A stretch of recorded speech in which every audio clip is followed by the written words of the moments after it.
Welcome to Ripstop on the Record, the podcast for makers, by makers, where we talk about all things MYOG. Brought to you by Ripstop by the Roll.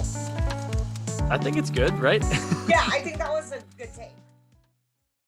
Hey everyone, welcome to Ripstop on the Record. I'm Kelsey. And I'm Avery. In this episode, we are talking with Kelsey. Kelsey is the founder and owner of KEL Tech Gear, a cottage company based up in our northern neighbors, Canada. Kelsey makes a lot of really cool items, but her focus is on functional, colorful, and durable gear. So things that are often made for EDC, maybe with an outdoor take and some inspiration from our furry friends as well.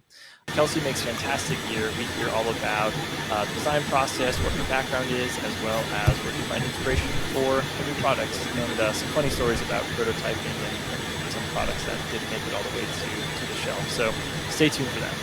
But first, we have some exciting product news. We have 2 new colors in the ready-to-ship DCF. Those are sunflower and... Cranberry. Yeah, sunflower and cranberry. Those will be in the 0.67 DCF, the 1.0 DCF, 1.43, and 2.92 variants of Dyneema composite fabric. So go check it out. I just was doing some prototyping with these to check on the color and whatnot, and they're really cool. Please go check them out. I think they go well with our other colors, so you'll be able to do some cool color matching and stuff. Last episode was really fun. Go back and check it out just for entertainment. But also there is a special, a unique listener discount available in there. So go back and listen to episode 100 if you didn't already do that. So yeah, super fun episode. Shout out to Matt and Francesca again. And don't forget to like, comment, and subscribe on Apple Podcasts. And if you're interested in watching this episode, you can head on over to our YouTube channel at Ripstop by the Roll. Cool. Let's get into the podcast.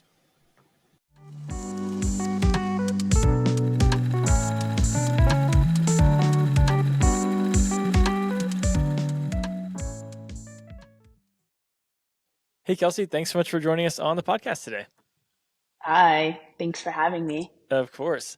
So we're going to get into all the KEL Tech stuff really soon, but a place that we like to start on these company spotlights is understanding how people got started with sewing and how you got into this to begin with. So can you tell us about your early sewing days and how you got into doing these things? Yeah, I think so. I think you cut out a little bit at the beginning, but I think I got most of the question. Could you repeat it actually? I think I only got like the last half. Yeah, absolutely. The internet's already doing us a lot of favors. Yeah. So something that we love to dive into here with the company spotlights is understanding how people got started sewing and kind of hearing their origin story with the machine and with work and with working with projects. So can you tell us about how you got into sewing and how you started doing these types of things? I started sewing I think about 8 or 9 years ago now. So I was like in my early 20s, mid to early 20s kind of. And I was just, I'd always been like really crafty. So I was like crocheting and knitting a lot.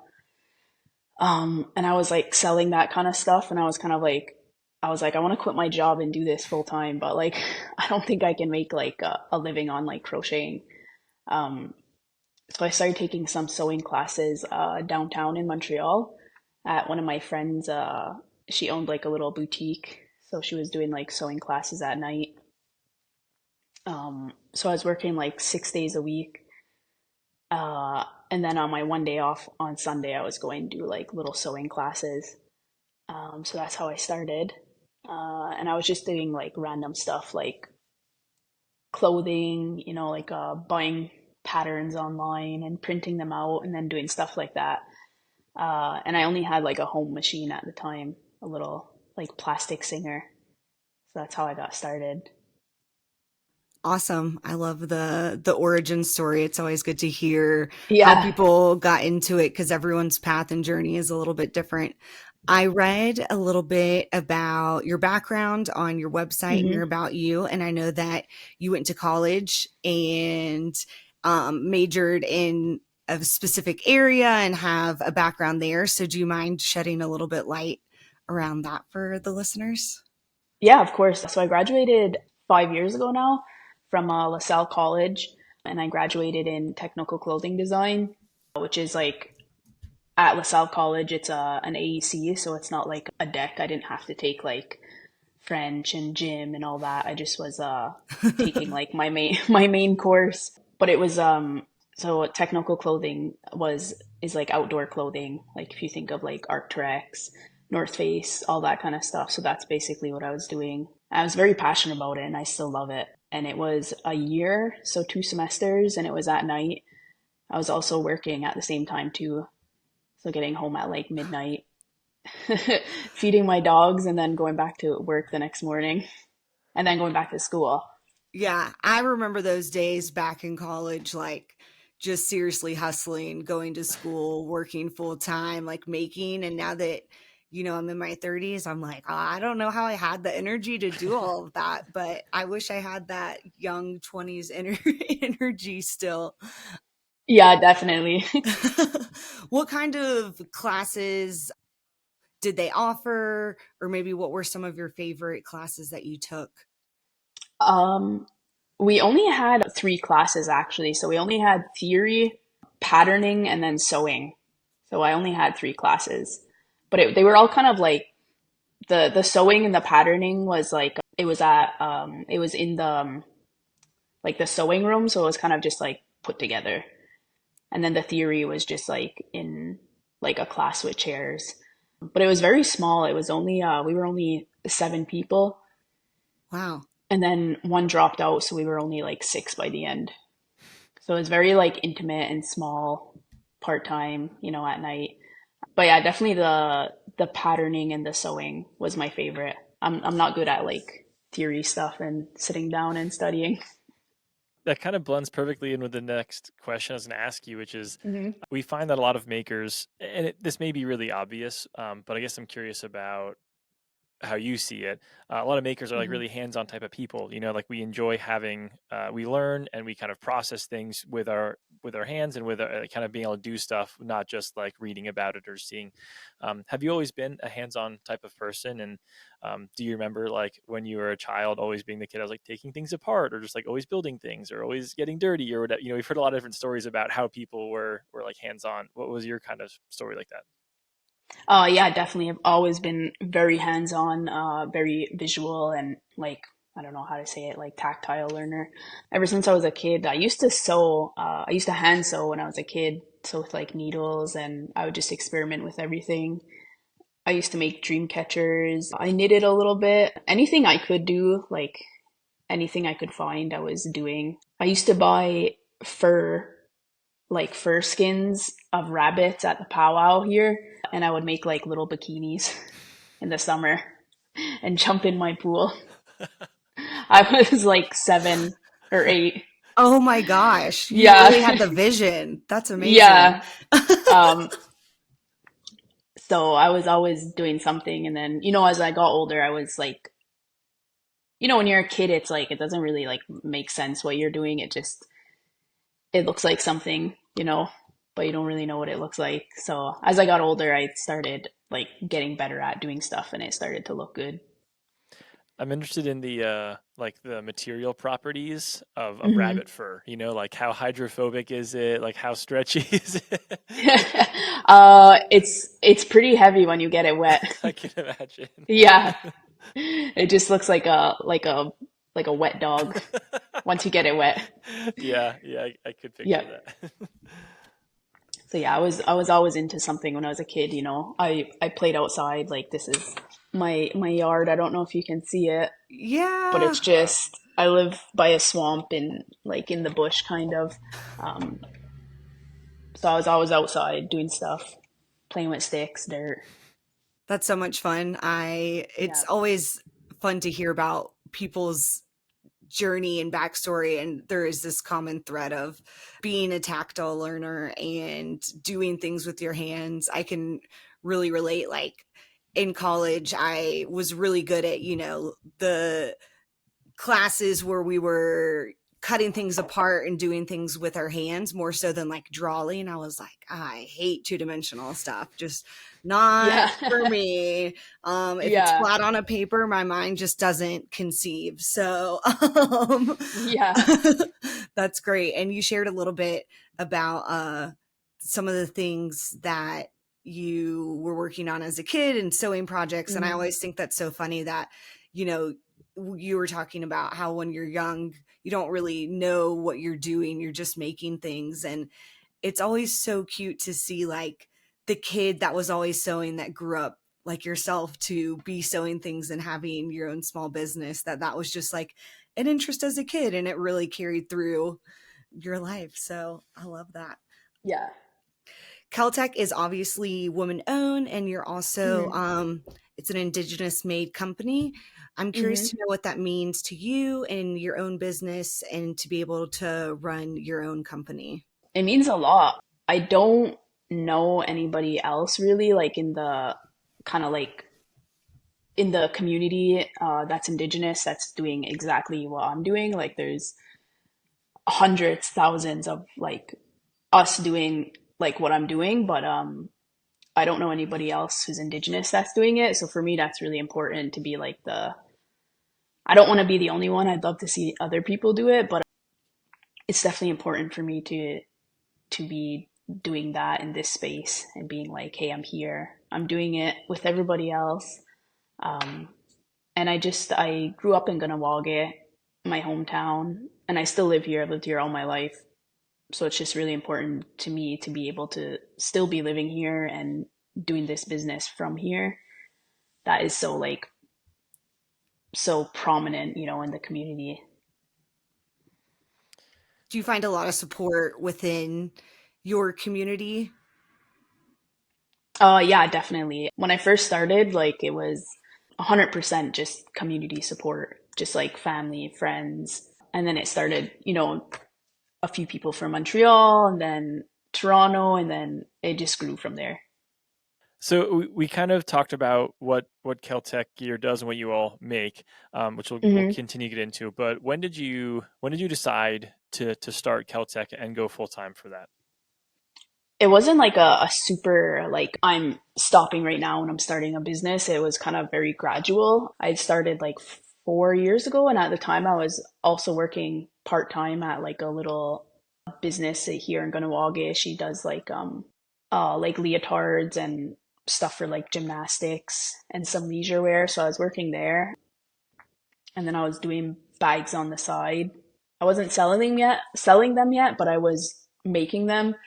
And then after I'd made a few, people like really wanted to buy it, and I was like, ooh, I don't know if I wanna sell it just yet. Like I didn't feel like it was good enough, and it's just always scary to kind of start selling stuff that you haven't been doing for that long.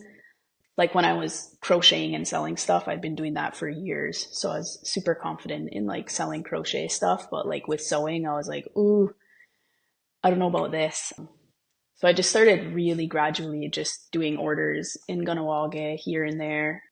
And then I had somebody reach out from Toronto and they really wanted a bike. And I was like, oh, I don't know. I'm just doing local stuff. I was like, I don't know how to ship, and I don't really know if I want to start like shipping stuff and opening that gate for people. But he was really nice and encouraging, and he was like, I really really want to buy this for my girlfriend. So I started eventually shipping, and I still on it at this point I still didn't have like labels or anything, or like really like a name. I had switched like the name on my Instagram like so many times before I finally landed on KEL Tech gear. And then I was kind of like, okay, I gotta stick with this or it's gonna keep changing. And then maybe about 6 months into like starting to sell stuff, I had gotten like a super big order, and I just couldn't keep up with it. Like the customer, like we'd agreed on a time and I couldn't get it to them on time, and I felt really bad, and my job was really like holding me back from doing the business. So I eventually left my job to do it full time. I feel like a lot of small companies have their like they remember like one of their first like their first customers or first like big orders. I think it's always Mm-hmm. so cool that that's kind of like it's one of the big things that you're like, man, like I remember this person really showed some belief in me. Kind of reminds me of this phrase I heard once of like courage is often external, and it's so like you talked about all the support from your community, but also how there's like Mm-hmm. this one guy in Toronto, this one big order that like kind of pushed you into it. You're like, okay, like I Yeah. don't even know these people, but they're kind of believing in me. Yeah, it was really awesome. Like there's still customers like him and his girlfriend. Like I just repaired a bag for him like last summer. Like they still use their bags, and it's awesome that I was like, I don't think I've ever said it to them, but like you were one of my first like real customers. Like everyone's a real customer, but somebody that pushed me to start Yeah, yeah. really making the business. That is really cool, and I love that Hmm. they're still customers. Hmm. So there's, I think a lot of people that make their own gear do consider starting a business. I mean, we have kind of this Hmm. really unique set of skills where you can make seemingly anything. What would you say are some pros and cons of running your own company? I'll start with the pros. It's fun. I love my work. It doesn't feel that much like work, because I on my downtime I'd be sewing anyways. So for me, it's just like getting that creative need out every day and getting paid for it. And it's really like pushed me to be like self-sufficient and to keep myself accountable, because working at home it's easy to just not work sometimes, like really easy to just be like, oh, I'm just gonna walk away like 30 seconds and just not work. So it really helped me like keep myself accountable and keep myself on a schedule, which was really hard at first. I had a really hard time like being like, oh, like maybe like I work every day. Like I start at 9, and that was really really hard to like get into the habit of, even though I'd been doing it for years, like at my day jobs. But when you're at home, it's hard to do. What are some other pros? Meeting people, honestly, this job like has let me meet so many awesome people, including yourselves. I didn't mention this, but when I was in school, we talked about a Ripstop by the roll a lot. So, I love shout that. out, yeah, shout out to you guys.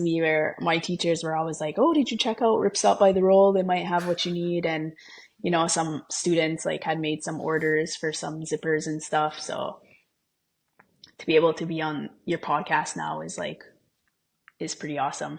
So that's a big pro. And I really love doing markets and getting out, because I guess one of the cons from working from home is you're working from home, and sometimes I won't get out of the house for like a week. And I have my animals and everything, but sometimes I'm like, holy shit, I haven't talked to somebody in person for like four Yeah. or 5 days, Yeah. So that's kind of a con and a pro at the same time. I guess some of the cons would be the flow of cash, definitely. It's really, really difficult to keep it an income, a steady income. It's it's definitely like one of the things that makes me question how long I can do this for. But it's my passion, so I want to keep doing it as long as I can. How should I say this? When I started, there was like a lot of hype for like my brand, but I find over years like the hype dies down, and then you just have kind of you have to keep yourself going. So that's been really difficult.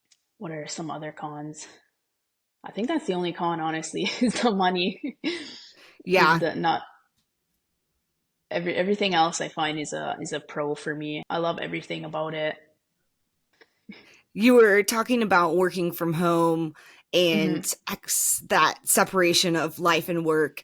And we Hmm. recently interviewed Liv from Almonds Right, and he also talked Hmm. about that. And his rule for himself was he has a pants rule. So he's like, always, every day, put pants on every morning. Oh. And I was like, I really took that to heart because I Hmm. also work from home, and it's so easy to slip on like something comfy or cozy, or Hmm. you're sitting there sewing.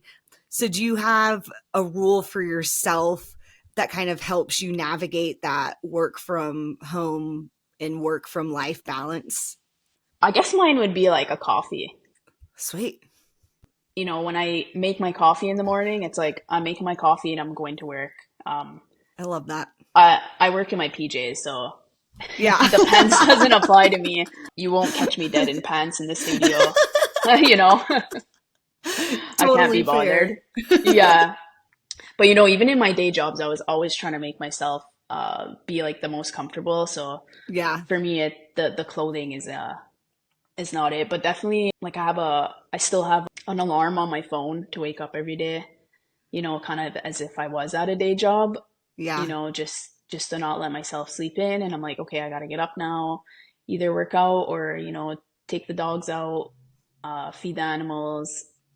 You know, and just get into that habit. But yeah, definitely I find uh having something like either pants or coffee to kind of really like reinforce that schedule Yeah. is important. It is important because you're not like driving to work and passing a coffee shop and being like, Hmm. oh, I'm going to grab a coffee. Like so many Yeah, people do, but your drive is probably from your bed to your kitchen and you make your coffee yeah, like the start of your day. yeah, Awesome. pretty much. You also mentioned being in makers markets and Hmm. that being a way to meet your customers. Do you have any Hmm. advice for other small businesses listening or words of wisdom for how they would navigate that world, whether it's, how to apply for these markets and shows or how to manage your inventory? I'm curious to see how you do it and if you have any advice for other small businesses listening. I would say if you're just starting out, trying to get into a lot of markets is great, but I find the more time goes on, you can be a little pickier about your markets.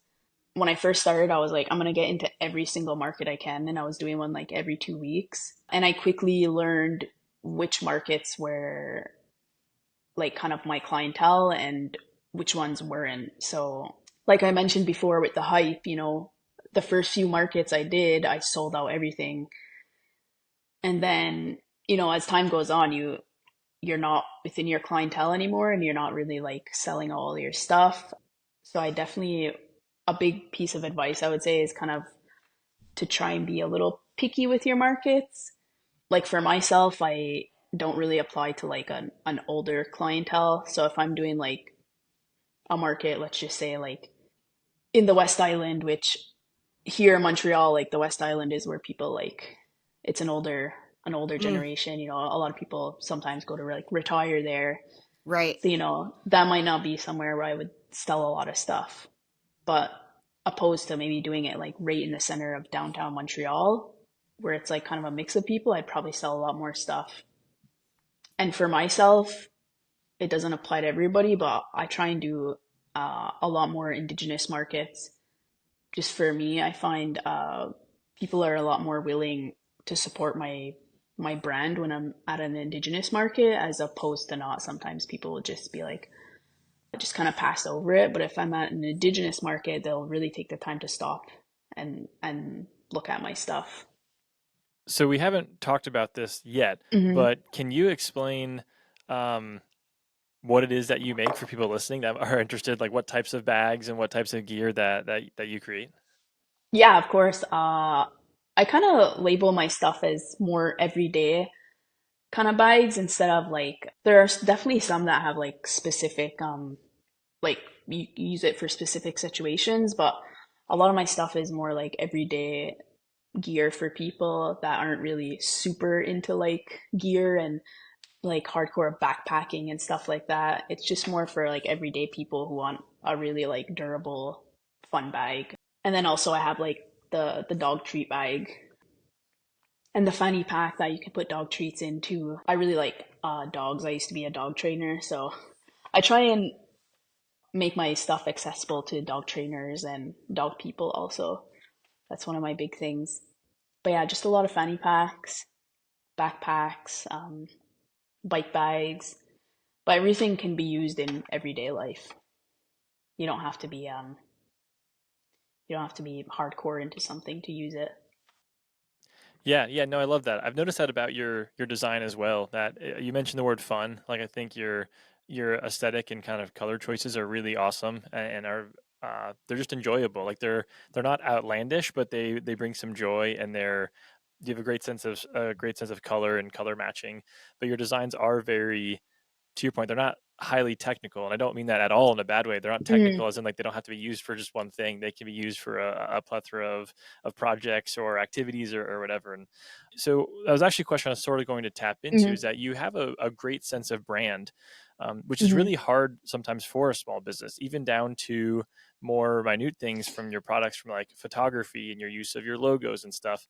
How do you think you develop this strong sense of brand for Caltech, and what sort of advice would you give to other small businesses that are maybe struggling with identifying who it is they really are? Because I feel like that part of what I mean by brand is that you have a strong sense of hmm self in terms of like hmm who you serve, what you make, how you make it, the colors you pick, the designs, things like that. It doesn't seem like you get kind of veered off with these side tangents or like these other dream projects. Like you really know what you want to do and who you want to sell them to. How do you define that for yourself?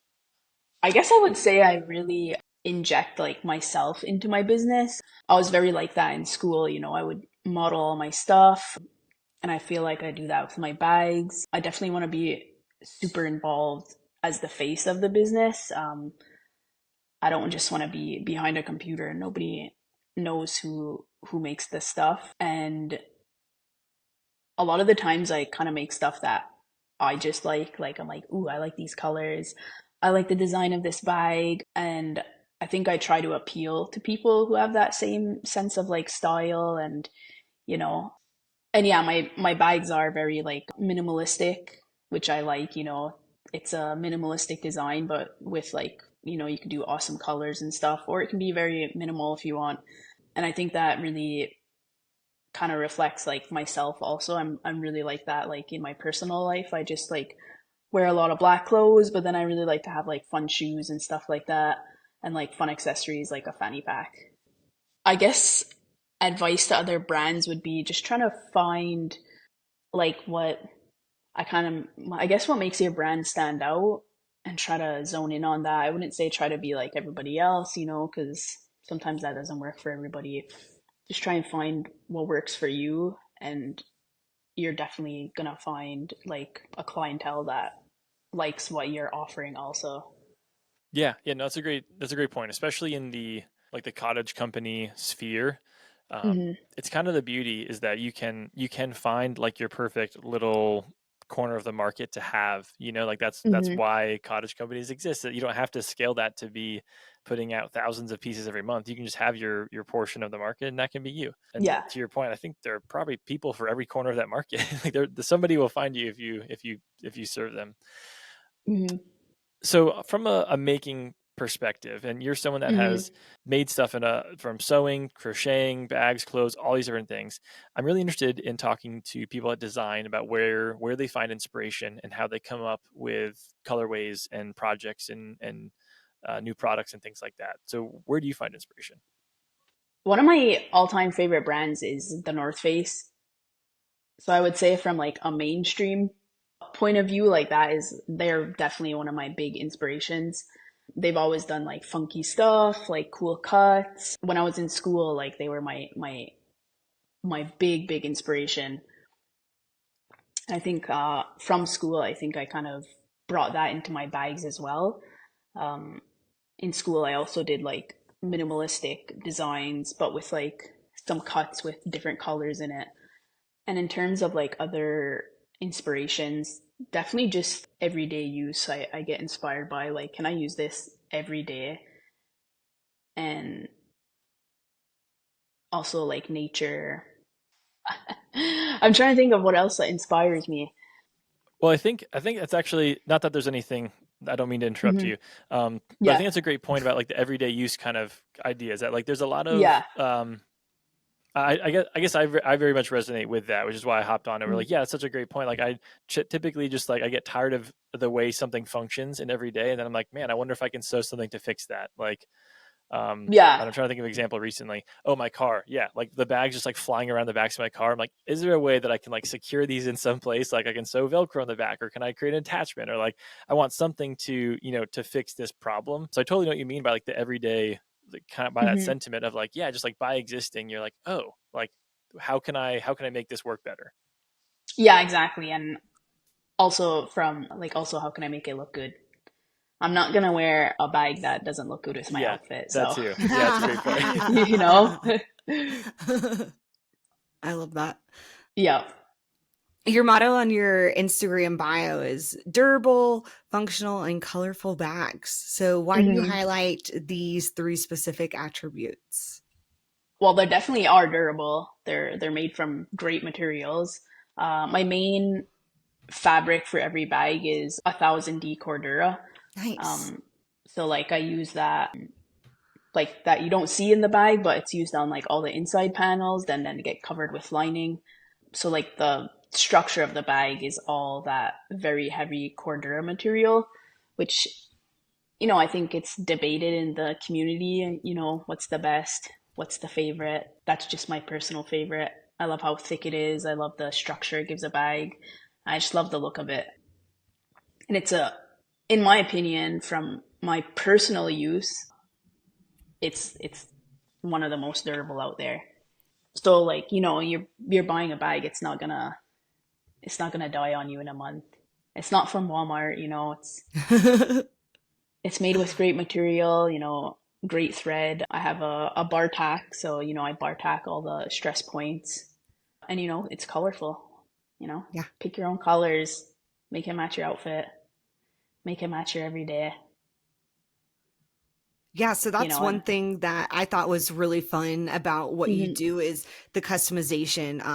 You've got also a really great website, easy to mhm, navigate, and just, your design of like your logo and your bags down to your website and your photography is very, functional, just like your gear. And I think it's really fun that instead of you picking different color mixes, like I don't know, how Cotopaxi, they have these yeah, pre-made scrap bags, and you kind yeah, of they're fun and unique, but it's nice that you can go on and be like, I want 2 colors, I want 3 colors, and yeah, specifically pick the colors that you want. And I think that's something that is unique and fun to your brand because, like you said, you want it to match your outfit. So the options are truly endless with all the color options that you have. So if you're listening, you should go check it out. We'll link the website in the show notes, but it's really fun. And if you're looking for something super custom, Kelsey's got it. yeah. Thank you. I mean, when I first started, that was one of my main things because people were always like, oh well, can I do this color and this color? And I'm like, of course, like whatever color you want, I will do it for you if I have it. You know, I want people to have a bike that they like. Yeah, yeah. Function's kind of relative based on who you are and even where, well, like what you do and where you live. And the question I kind of have is, do Hmm. you feel like location inspires design, or do you feel like kind of this concept of like, do you feel like design is influenced by who you are and where you are as much as it is by aesthetic and these other things? Yeah, I definitely think so. Just in terms of like North America, I find our designs are completely different than like the cottage makers like in like Asia and stuff. I find they definitely have like a style that's more curated to more of their like everyday life and their style over there. And then I find when you come over to like North America, it's more like I would say some of the designs are more like rugged for like like in like the spirit of like backpacking and rucking and just being outside and getting dirty and stuff like that. But then obviously like it's everyone's personal influence. Like for me, I don't really do stuff like that. I don't like getting dirty. So I'm not designing a bag really that you want to get dirty, and I don't really advertise that. I don't say, go jump in the mud with this. So I definitely think like where you live and your personal like influence is a big thing on design for sure. That's a great point, actually, about bringing up kind of the cottage companies in Asia. Like I can definitely picture some Hmm. makers that I follow, yeah, and that they have far more like geometric and kind of ultralight kind of themes through some of their designs. And yeah, I definitely Hmm. see a lot more of the EDC durability pieces in a North American cottage. That is a really good point. I haven't thought about that specifically. And it's kind of interesting. I don't know. I think about it. Sometimes I think about the designs being influenced by location a lot by like weather, I guess. And I feel like Hmm. for a lot of Yeah. people that is somewhat true, but nowadays with materials, all good materials, all being like, virtually 100% waterproof, Hmm. that gap is starting to close some. I feel like maybe 25 Yeah. years ago we saw that more so by people being like, hey, this really has to be waterproof. We're going to need this particular material. Hmm. But that gap is starting to close some. But now, yeah, it's a great point that we see it in kind of these more subtle instances. Yeah, that's great insight. Thanks for entertaining my kind of weird Yeah, of question there. course.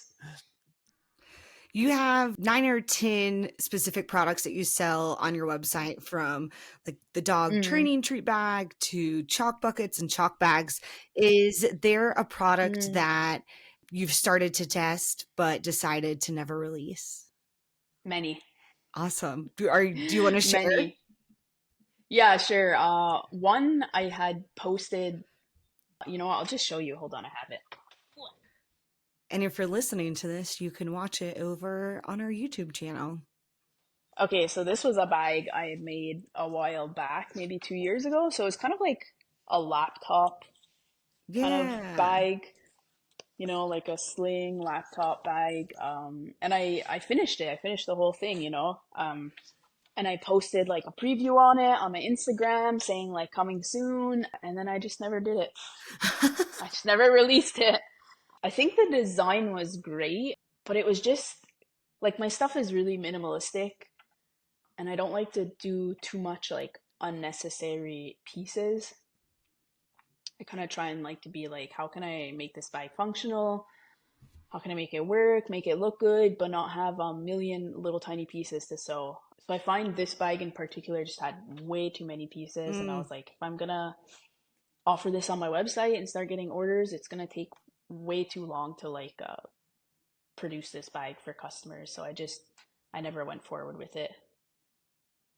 How long would But you I mean, it finished. say it typically takes you to produce one of your bags? I know, like I said, you have multiple products, but Hmm. generally, about how long does it take you to sew from start to finish, cutting the pieces, sewing it, the finishing, would you say? Yeah. So I've got it down to about like 2 hours a bag.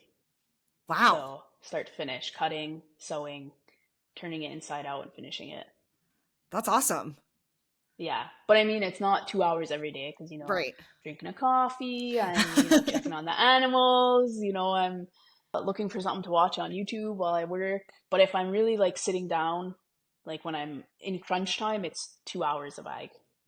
That's something. Okay, you said finding something to watch on Yeah. YouTube.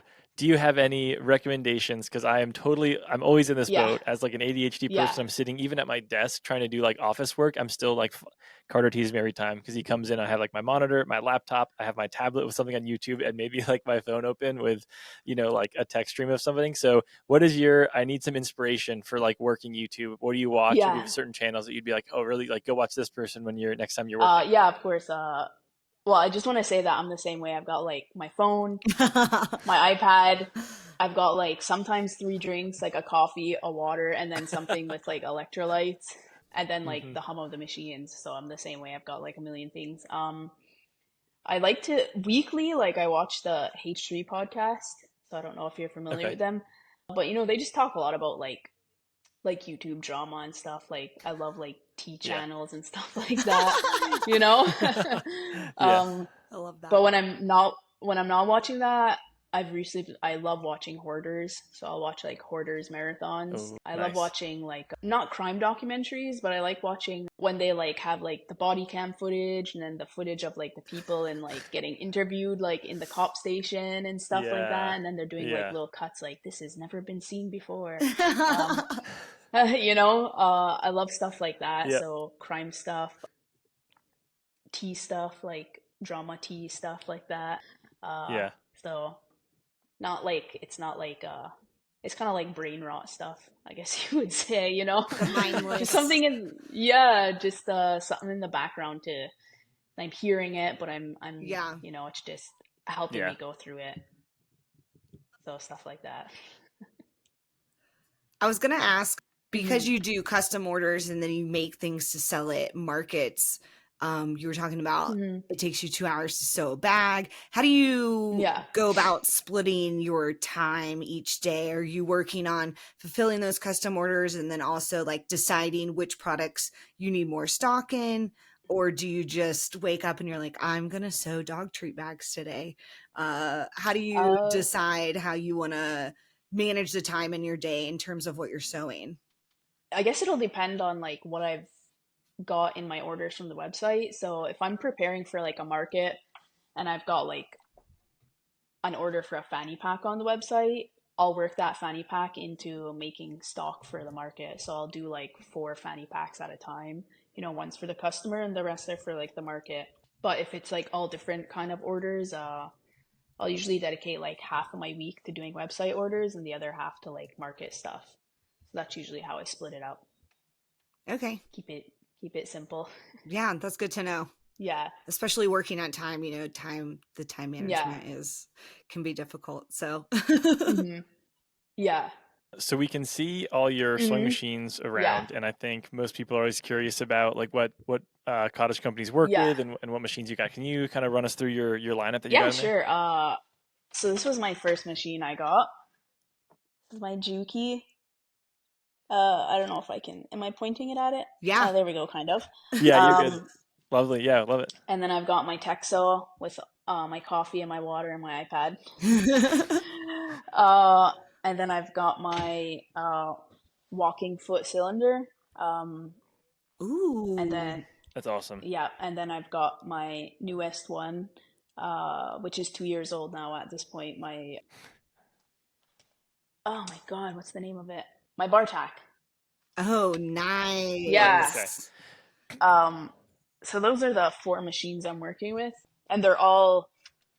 I'm not saying that everyone needs to have these 4 machines, but for me, working like I use them all every day. So these are like, this is what I need to run my business. Are these 4 machines? How do you have the Juki and the Texo set up? Like, are they both like straight stitch standard industrial machines, or how do you have them rigged? The Texo is just a regular walking foot, but in Okay. terms of the heavy duty, I guess I would say it's mid because the bobbin goes in on the bottom as Okay. opposed to on the Yep. top.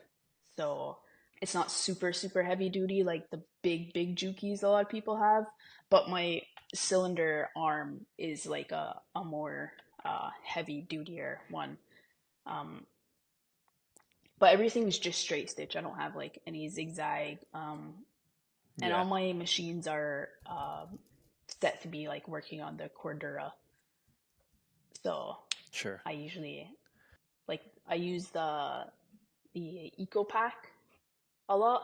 Hmm. Um, and if I'm just using that, I find sometimes the tension is can be a little off. So that's why I like to have the Cordura in all my bags because it'll just be a pain in the ass to start messing with all the machines and Yeah. fixing all the Yeah. tension. The machine that's behind you, I just Hmm. forgot the name of it. Um, The cylinder arm. the cylinder. Thank you. Yeah. Yeah. How do you love working with it? Because I would imagine that machine is really cool to have. I do love it. Mine's a bit of an older model. I'd love to get the newer model. The main reason I got the cylinder arm was for binding. You know, you see everybody binding on a cylinder arm. And then I bought an old one and it just doesn't work with anything. So I don't so I just do binding on my regular like Oh flatbed one no. now. Yeah. But I still use it for I like to do like a lot of top stitching on bags Yeah. where I think like a lot of people wouldn't do top stitching, but I'll do it anyways because I like the look of it. So I use that a lot for like top stitching on like circles and on my treat bags like around the Hmm. edges, you know. And that one is mainly used for when I do my bike bags. So when I'm doing Gotcha. the circle on the bike bag, I find it's just easier Yeah. to do on that one. I totally agree with you that the Mm. top stitch in pretty much every scenario looks Mhm. so good. And there are Yeah. so many times where I just pass it up because I'm like, I don't want to do this long, like rounding top stitch on a flatbed machine. Like this is going to be a really bad time. Yeah. So the cylinder machine would make such a big difference. That's super cool. Yeah, I think that's something that I carried from school because, in school we lost marks if we didn't do the top stitch where the top Ooh. stitch is needed. Okay. So, Gotcha. in my bag designs, I'm like, a top stitch could go here and it would look really good, so I'm putting it there. You've talked a lot about Cordura in your designs, and clearly that's a Mm-hmm. fabric that you work a lot with. Do you have any tips Mm-hmm. for the listeners on working with Cordura, whether it's, machine settings or needle choices? Any tricks for working with Cordura? Definitely having the right machine. You could definitely do it like just on a regular straight stitch. That's not a walking foot. You know, 2, maybe 3 layers. But when you start getting to 4 or 5 layers of Cordura, it's you need a walking foot. So definitely having the right proper machinery to do it is gonna save you like a lot of heartache. And big needles. Like I think I've got 18s on this one, and then like that one I do more heavy stuff, so I've got like a 21 on that one. So yeah, definitely, bigger needles. But on the flip side, if you're using like eco packs and stuff like that, you don't really want to use those Mm-hmm. big fat needles because Sure. it's literally punching a hole like in the fabric, like a. But with Cordura, it's I you need to have the proper Right. machinery, and just like I would say if you're just starting out with Cordura, to just keep going because it's definitely a thicker fabric and it takes more practice, I find, than some other stuff to really get used to. It's just it's thick and bulky, and when you start putting a lot of layers in there, it can get hard on the How hands. often are you changing your needle? I'm just curious. Not often. I don't break them Okay. that much. Sweet.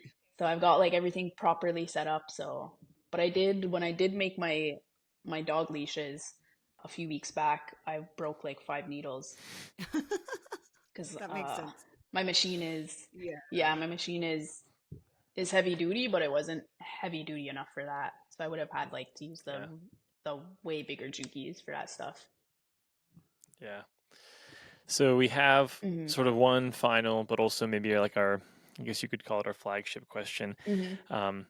which is if you could make any fabric, or if you're just identifying any fabric that's missing on the market, what would you Hmm. say is one that if you could add any other fabric, what would you add? Or if there's one missing, what would you call it? What would you say it is?